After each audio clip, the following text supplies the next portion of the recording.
Hey, today, excited to spend some time talking about infusing science and systems as it pertains to developing athletes. Super fortunate to be able to speak on behalf of this clinic. Any opportunity we can get together in some sort of community of learning as a coach is extremely powerful for what we're doing on the field, yes, but also for just developing people off the field, and those people are our student athletes. So anytime we get a chance to do this, extremely humbled and excited. Today, want to dig into a little bit about the game, maybe where we've come, where we're going, the evolution of different training methodologies, and then just kind of explore maybe how we can simplify things on the ground level, if you will, during the planning process, to put us in a good position to use the information without becoming overwhelmed at any given time. Because if we're not careful, we can have so much information coming in and innovation that sometimes it can slow us down, and we don't want that. I want to spend a lot of time discussing the idea of long-term athlete development, regardless of level that we're coaching at, whether it be developmental or the elite of the elite levels in the National Football League. It doesn't matter. We can use basic tenets of LTAD to inform what we do, and it helps keep our athletes at the center of our planning process. Part of that, we're going to discuss what that planning process may be, especially thinking true performance. Health being a foundation, yes, but there's some things that we can do to strategically plan for performance. Part of the planning process is an evaluation system. So evaluation is used both long-term and short-term to allow us to assess our plan and to make tweaks to our plan to get better over time. And then finally, I want to touch really quickly at the end about basic coach health. Oftentimes overlooked. If we can think about ourselves as performers, okay, and then double down on our health, our performance as coaches can increase, and thus that low-hanging fruit, that small low-hanging fruit, can actually impact our athletes' ability to grow, learn, and develop. So a little bit about myself. I don't typically go deep into my story, really, but I think it does inform the lens.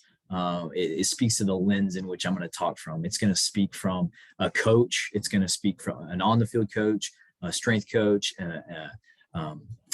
emerging academic, someone that's really interested in digging into innovation, and then also most recently more of a sports science lens. So I was really fortunate early growing up that grew up in a coaching family. My dad was a longtime high school coach, baseball, football coach, and then later an athletic director. And I think one of the neat things for me is I got to see him live it. I got to see the ups. I got to see the downs.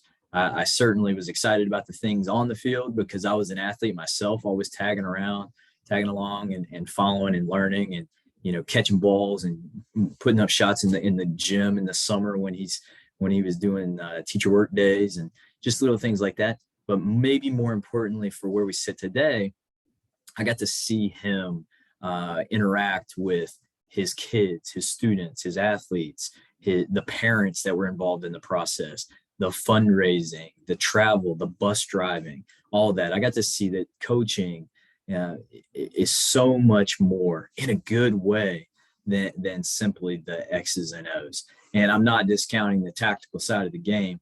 It's beautiful in its own right. But if we think about more of a holistic approach, there's some really wonderful things that we'll see in that. Okay, so after I graduated high school, I played college baseball at Emory and Henry College. It was a Division III college in Virginia. It is a Division III college in Virginia. And I was really fortunate to be able to be an athlete.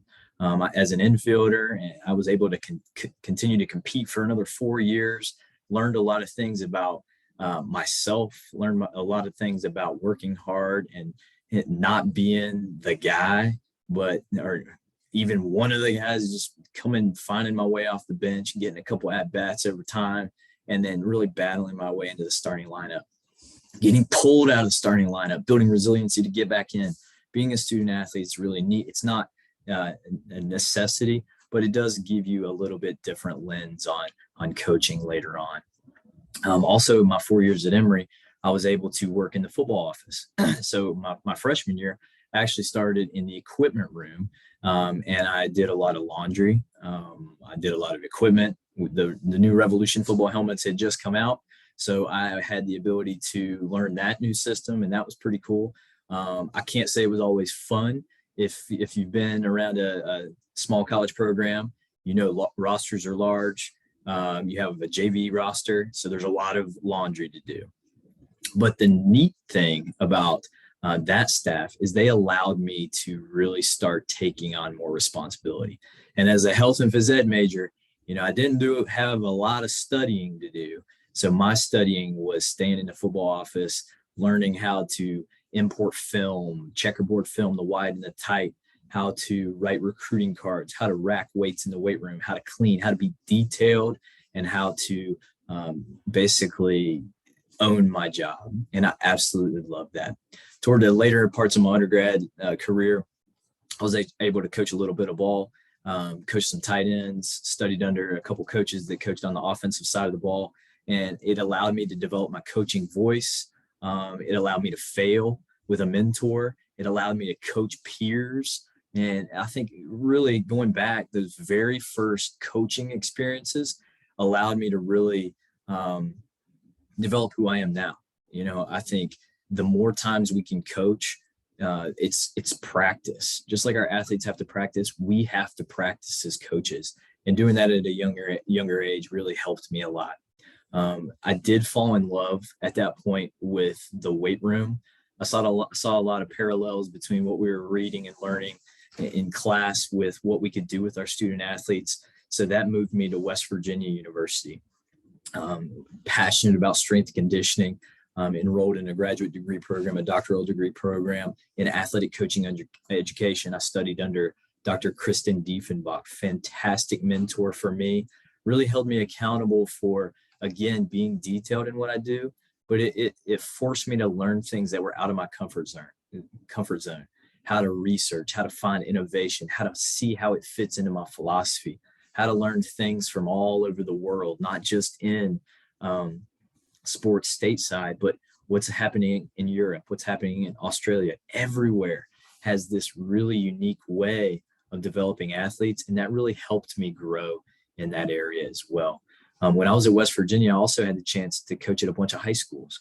I coached at University High School in Morgantown. I coached at Trinity Christian Academy, Fairmont Senior High School in Fairmont, West Virginia. And again, it was just opportunities to coach and get better. I did move on from Morgantown and went back to Emory and Henry. I was the wide receivers coach, and I was the strength conditioning coordinator for the entire college. So multiple sports could come through the weight room, and I absolutely fell in love with it. Just everything about the process. It was my weight room. We could grow kids. We could change the environment. We could influence behavior. A lot of things there from early in the morning until late in the evening, but also had the chance to really build my wide receiver room the way I envisioned how I wanted my athletes to play, hard-nosed guys that worked hard, that studied the game and competed hard. Absolutely fell in love with what I was doing there. Got to recruit, got to just continue to study as a coach. With some staff changes at that time, moved on, did kind of went backwards a little bit, moved all the way to Texas, packed up everything I could in my truck, drove down to Texas and worked for free for about a year. Slept on a little air mattress and worked in the weight room with those guys. And at Baylor, I was able to spend a lot of time digging into what true training was. Maybe some of the ideologies that I had in the past, and the things that I really valued and thought were maybe correct in what we did. Maybe they were a little bit older in thought, but all that was challenged at Baylor. I was able to coach a bunch of different sports, be around the football program, coach a a group of developmental freshmen as they were coming up in the football team under the direction of what we were thinking within the entire strength room. But then also I had some other sports that I had to, so it was challenging and diversifying my ability to talk to a lot of different kids. At that time, we also developed a program called Applied Performance. Okay, so at the early part of the 2010s, sports science in America was just emerging. It was occurring in other places of the world, but really wearable technology, different technology in the weight room, innovation as it pertains to tweaking day-to-day training workloads. It was in its infancy, but we were really big leaders there in terms of just thinking differently. And I was really excited. I moved over from the strength side over to the sports science side while still maintaining a lot of coaching responsibilities and operations responsibilities, actually. But after Baylor, spent about 7 years there, 6 years, and was fortunate to join Coach Franklin's staff and Sandy Barber's staff here at Penn State University, where I'm the assistant athletic director for applied health and performance science. Within our department, we do a lot of things. We're very much, from the outside, a specialized group, but from the inside, we're very much generalist, and we operate across a broad scope that deals with designing systems that are repeatable, that we can do every single day, to automating different practices or duties to make them more efficient over time, to managing all of our technology, and to also infusing different types of educational opportunities amongst our student athletes as pertains to health, wellness, performance, and also engaging our coaches, both sport coaches, performance coaches, and all of our sports staff in different types of learning communities so that we can all learn and develop. Bouncing around from different areas within the game and studying from a couple different ball coaches and administrators has really been a tremendous blessing for me, because it's developed a lens, and I hope you'll see it here today, that's very holistic. It is not necessarily specific or addressing one area of the athlete, but the entire athlete, starting with health. The biggest things for me, especially in my role, has to do with learning and development. That's the very first one. At the end of the day, I'm a teacher. I have to be a great teacher, and I have to be able to communicate. The second one, and I alluded to within our department, is just using what we do from a logistics standpoint to find efficiencies so we can do more. It's not just about like finding efficiencies to just sit back and hang out. We want to find efficiencies, put things on autopilot that they can do correctly, and we can repeat over time so that we can actually be more efficient with what we're doing. And then finally, I absolutely love innovation. I love different thought, and just infusing tech information to create these systems will help us do that. Okay, so when we think about the game of football, okay, think about how the game has evolved from very much a physical game, a battle at the line of scrimmage, where it was very much, you want to maybe say, a run game that evolved to a little bit more pass-centric, and then over time evolved to spread out a little bit more. Then we've kind of come back to more of a hybrid kind of tactical scheme. But also, when we think about the development of our athletes in the physical, we've gone from some of our origins in extreme just Olympic weightlifting to just bodybuilding and a ton of volume, to what we have now today, which is very individualized by the athlete. The game is evolving very, very rapidly, and that's a really wonderful thing. But sometimes it can be something we got to keep our eye on, because if we're not careful, one, we could fall behind in certain innovations that can help us, but two, we can actually try to take on too much, and too much is just going to slow us down. So the game is evolving. We're evolving as coaches, as practitioners. We just need to be aware of that and find out what it is that we truly believe in, our philosophy, our game model, if you will. You'll hear me talk about that a little bit. Is, what does the innovation do to inform my decision making? What does it do to inform the training process? If we can think about it like that and be continual learners, it's going to really help us over time. Okay. The first concept I want to talk about is the idea of long-term athlete development. LTAD is a concept, a theory originating from Esteban Ballier and his research group. It basically explores some of the different aspects that takes a child all the way to the point where they exit sport later, hopefully long time later in their life, and enjoy just a period of time of physical activity and health. Okay. The very, very first step, though, when we think about long-term athlete development, is we need to answer the question, what is success? Now, it doesn't matter if I'm in the developmental sport area, if I'm in the middle school or high school sport area, or big time college football, the NFL, or if I'm coaching Olympic athletes, or if I'm coaching masters athletes to just enjoy going out for different types of physical activity over the weekend. I need to first articulate, what is success? There's typically two different areas that we can think of as success. Okay. The first one would be things that are goals driven. Okay. So goals driven, it's about winning. Okay. If here's a competition, my goal, my definition of success is winning the race. If that is the case, that is an outcome oriented goal. And I'm trying to really focus on that. And that's really good. That's what we're trying to do. At this level, at high levels, we need to win. That is a big part of it. And we'll speak about that just a little bit more in a moment.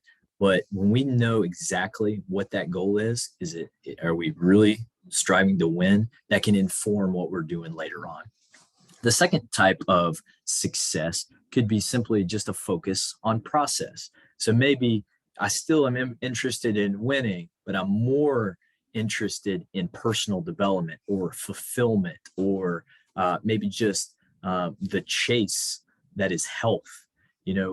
If I know that is my goal, then that'll allow me to better define my plan and to better build a plan to prepare me for that. Okay. So the very first step in our LTAD process is we must define what success is. Is it going to be winning, or is it going to be development? And we can actually blend the two, and we'll talk about that shortly. So LTAD, as I had mentioned, it is essentially a continuum that's taking our athletes from, we won't say birth, okay, but shortly after they can become ambulatory and move around and play, okay, to the point where they're going to get out of sport, okay. For this conversation, we're going to really dig into a couple periods called training to train, all the way to training to compete, and then learning how to win. Okay, but it's really important for us to know 10,000 foot, a little bit about the entire spectrum. It can be beneficial for us. Okay, the very first step, and it's at the very beginning down here, that we want to think about is the whole idea that we want our kids to get active. So if we've got the young tykes out there, encourage them to love to move. Now, you guys that may have some little tykes at the house, sometimes that's challenging because you get home from coaching and the old little dude, he is ready to rip, and you're just like, oh boy, here we go. Get out there, do it. Encourage them to move, get them active. You want them to absolutely love what they're doing. The second stage is we want them to be confident in moving. Okay. And it doesn't have to be even looking like sport. It can be jumping, rolling, throwing, sliding. It could be crawling on the couch. It could be doing a 180 off the coffee table as long as mom's not there. Something like that. You want them to be motivated to move and encourage them. And that brings us to the next step. We want to encourage confidence. What a great opportunity for us to engage our kids to be confident in what they're doing. Celebrating successes. It doesn't have to be hitting a home run or even running to first base. But it's, I am confident enough to swing the bat however I want, how to throw the ball however I want, how to do a jumping jack, how to crawl through the kitchen table, whatever it is. Encourage them, motivate them, and then they'll become confident. And then finally, just speaking some things, instruct them. Hey, can you stand on your right leg? Can you stand on your left leg? Can you hop?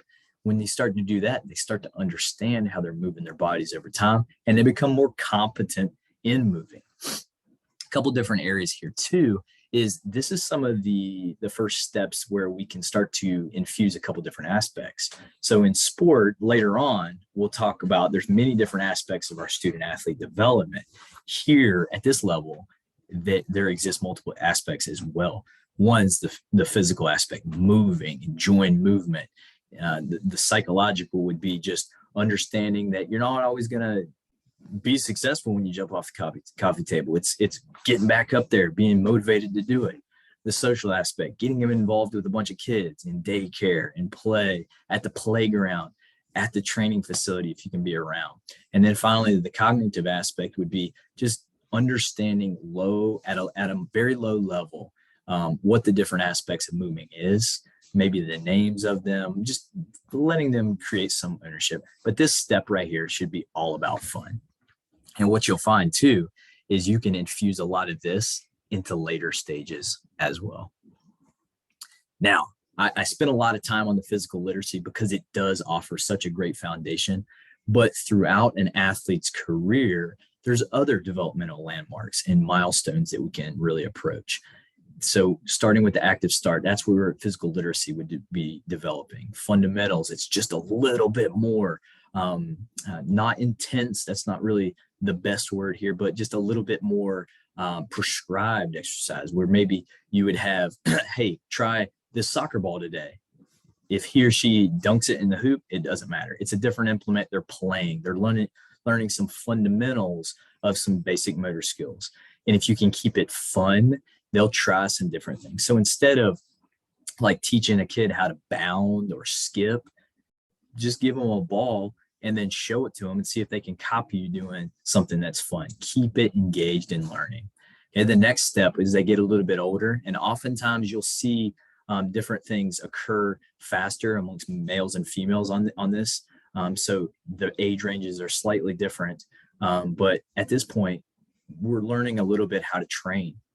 So at this point, it's not a bad idea to start throwing a ball at them, getting them to throw, let them choose what hand they're going to throw with, teach them how to catch, your basic skills, and then start to drill that, not in a regimented fashion per se, but just get volume over time. Frequency in this stage is a massive, massive positive for us. So the more opportunities they have, the more exposures they have during this period of time, the more skills they can develop.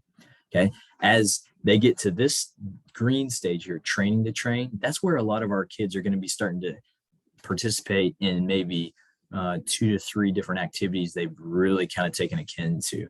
And at this point, you're going to start to see some different opportunities we call windows of trainability start to develop.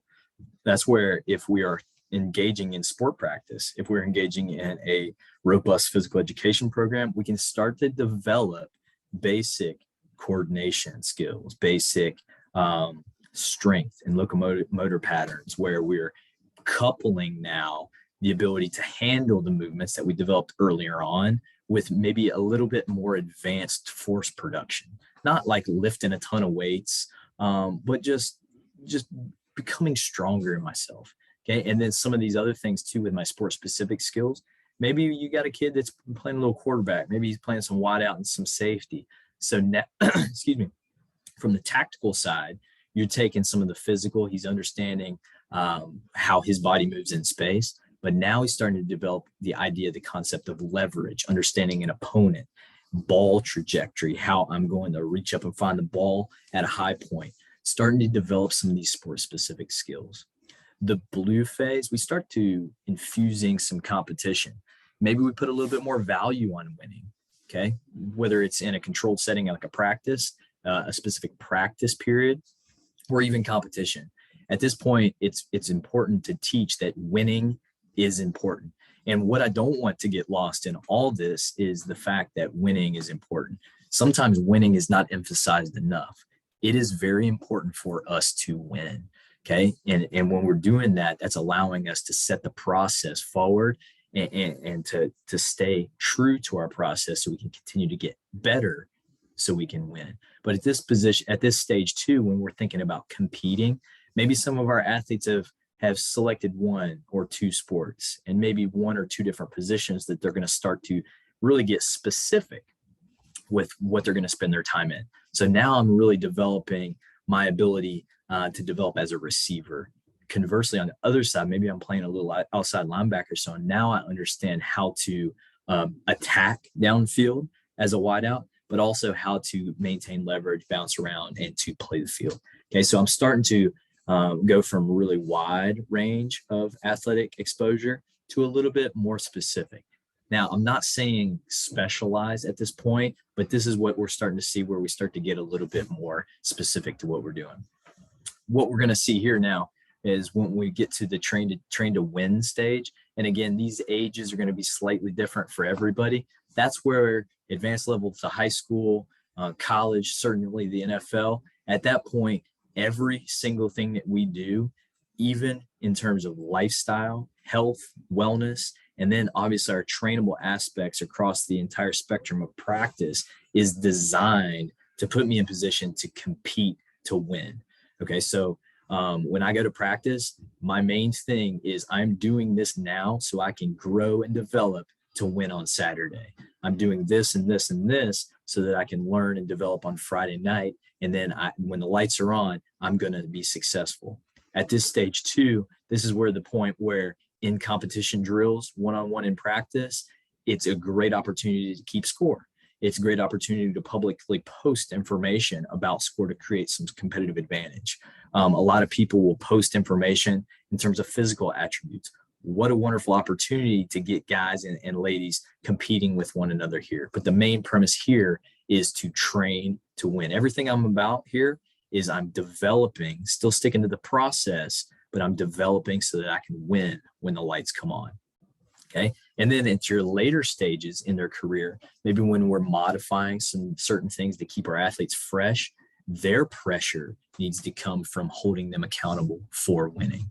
Okay. And then the final stage, that's later on. But throughout this entire spectrum here, we want our athletes, excuse me, loving the environment that they're in so that when they leave sport later on, they become dads later on, they have the ability to stay healthy, stay active, but also to teach their young bucks how to enjoy sport. And it's just an awesome cycle. And then the health of our entire country can improve. A couple different ways we can look at this too, kind of went through this already, but just a couple different visualizations here where we can go through these stages where we're going from just learning. Just think about literacy being like learning to read. This is just learning my body, learning the physical aspects. And then the excellence, this is where we're going to spend a lot of our time, where it's literally focusing on learning how to train, learning how to compete, and then learning how to win. Some wonderful content. If you take right now, you take your camera phone out and take a picture of this QR code, it'll take you to a really brief 6-minute conversation about this that talks about this more in depth. But long-term athlete development can really inform what we do as practitioners, as coaches, regardless of what level we're coaching at. So when we're thinking here at Penn State, this is our model for long-term athlete development. Okay. At the very beginning of an athlete's career, we start infusing this across our entire performance team. Okay. Strength conditioning, athletic training, sports science, performance psychology, performance nutrition, all of our different aspects are speaking to this pyramid here. Okay. So on the outside, what we have is championship mindset. When you get to the upper tiers of sport, the training to learn how to train, training how to compete, training how to win, it is an opt-in situation.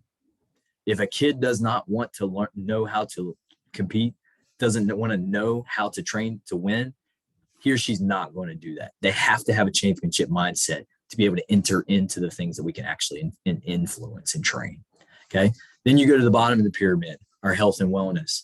Our health and wellness is the thickest piece of the pyramid, because just like a big pyramid on Earth here, the wider the pyramid, the thicker the pyramid, the better the foundation is for putting things on top of it. So I can go even higher. So when we think about health and wellness, we want to double down on things that cost nothing: nutrition, eating meals, clean food over processed food, eating meals over supplements, making sure we're hydrating, carrying a water bottle with us. Okay. Sleep is maybe the most cost effective performance enhancer there is. Okay. It costs nothing and we have massive returns. Anytime we can get 7.5 to 9 hours as a student athlete, as coaches, that's going to be setting the foundation for our health and wellness. But also in this is just simple ownership, understanding I'm the CEO of my own business. I need to have the ability to make the proper choice that's going to allow me to enjoy a more robust career. When we get to the middle of the pyramid, we have a couple different chunks here that we can actually train. And this is part of the training process, whether it's in the weight room, whether it's in the meeting room, whether it's in life. Okay. We can train the physical aspect, the technical and tactical, which often go together, and the mental. Physical, it's quite easy to see it when you think about the weight room. Okay. So when we think about the weight room, I'm going to develop endurance. I'm going to develop strength, power, speed, things like that. That is the physical aspects of my game, and I can train that. I say technical and tactical operate together. The technical aspect of our game is what you would develop maybe an indie period. It's the specific skills needed to compete and to be successful at a specific position. The tactics, the tactical block, that's the X's and O's of our game. That's our scheme. That's what's taught in the meeting room.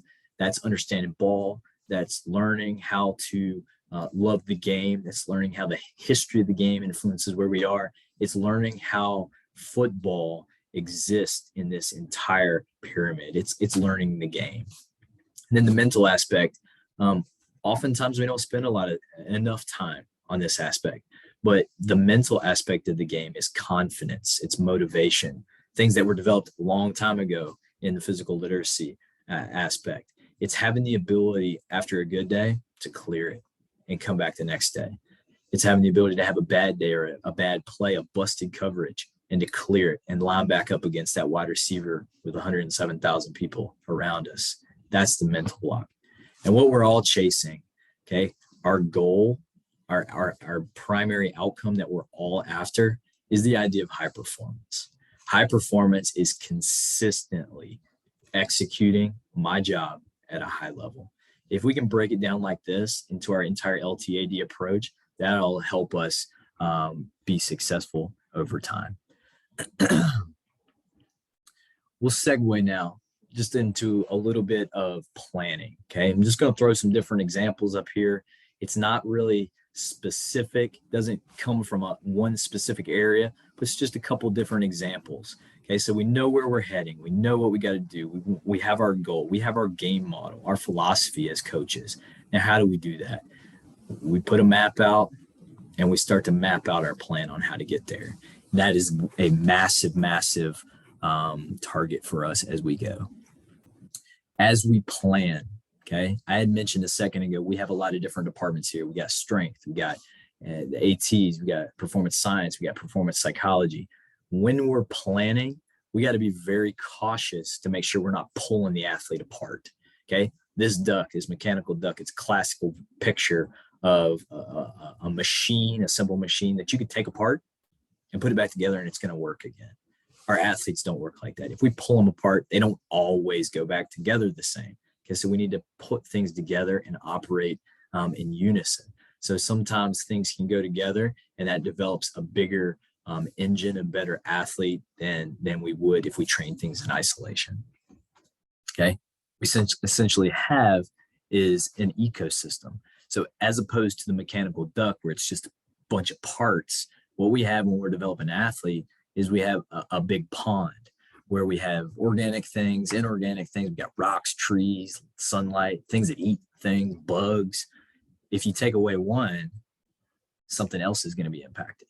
If you add a bunch of other things, something else is going to be impacted. Everything matters and organizes. In some of the work in some of the literature, you'll see that there's a lot of different organisms in this case. Let's say this is our ecosystem. These are our individual athletes. When you put them together, they start to operate differently. Maybe they find buddies that they like to run with. They're doing some different things. They start to live together. They develop certain customs. And then what you'll see is they start to thrive with one another. That's a team. So we need to think about being an ecosystem and developing our plan as an ecosystem, as opposed to just training in the different aspects. We need to get everything coming together. Okay. So when we think about planning, the first step is we absolutely have to keep it simple. Okay. When we think about keeping things simple, we're not going to get overwhelmed. We're not going to try to do too much. Oftentimes, build your plan, cut it in half. There's your actual plan that you need to do. Okay. Second one, we want to keep the athlete at the center of everything that we do. Okay. So it doesn't matter if I found the most fancy, the fanciest training methodology on the internet. If it's not contributing to the development of one of those pieces of that pyramid, I need to throw that thing as far as I can get it. Okay. I need to think about every decision I make is the athlete is at the center of it. We need to keep them there. Okay. The next one would be communication. Don't keep your plans and things that you design just yourself. Broadcast it. Put your practice plan up in the locker room. Make sure all your staff are aware of what's going on in the plan. Make sure all your staff can teach what's on your plan. Make sure everybody has input in the plan. It doesn't mean it has to be equal input. It doesn't even mean you have to make changes based on that input, but everybody needs to have some stake in that. We need to communicate. Evaluation is huge. We need to always be evaluating our plans and being open to changing the plan if we need to. And then finally, we need to always be learning, and that's going to help us inform our plan.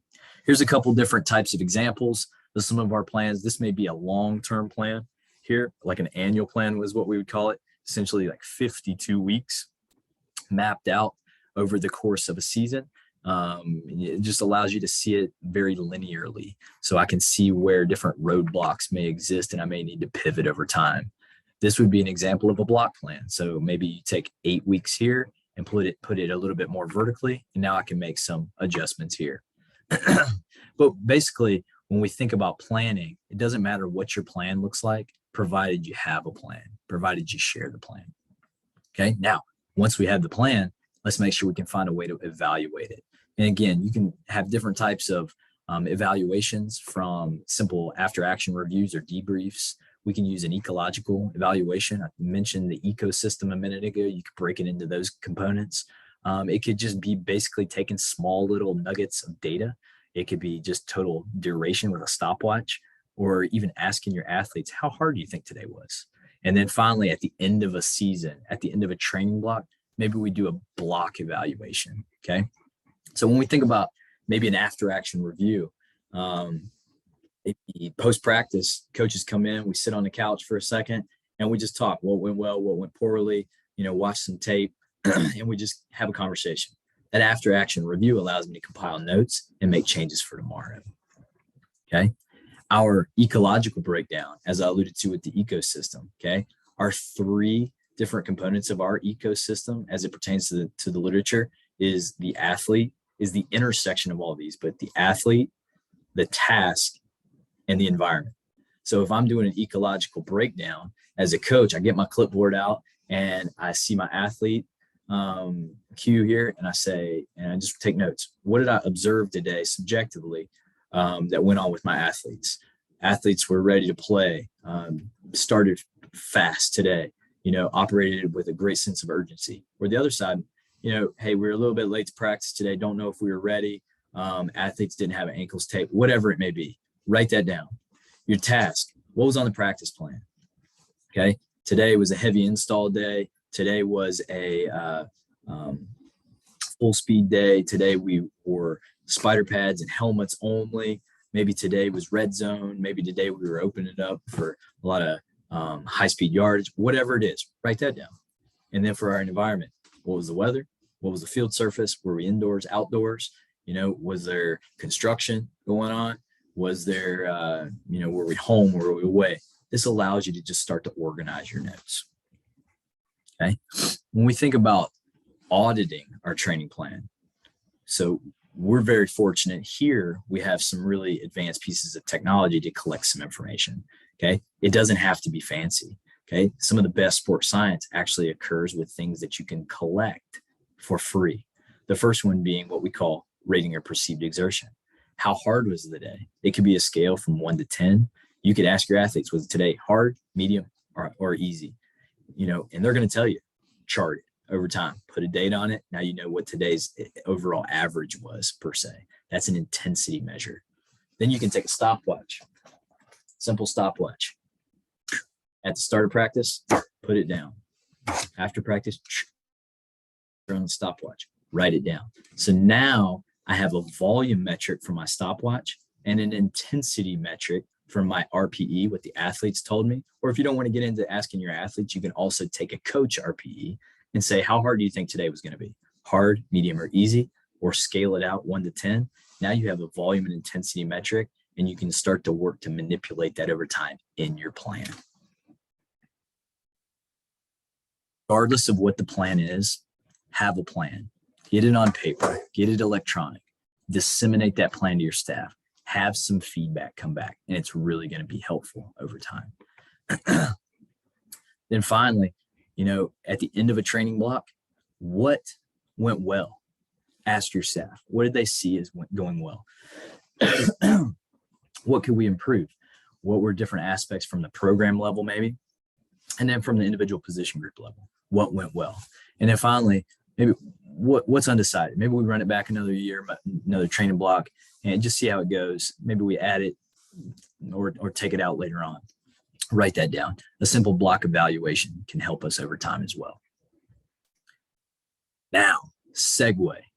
Okay, let's talk about something that is extremely low-hanging fruit.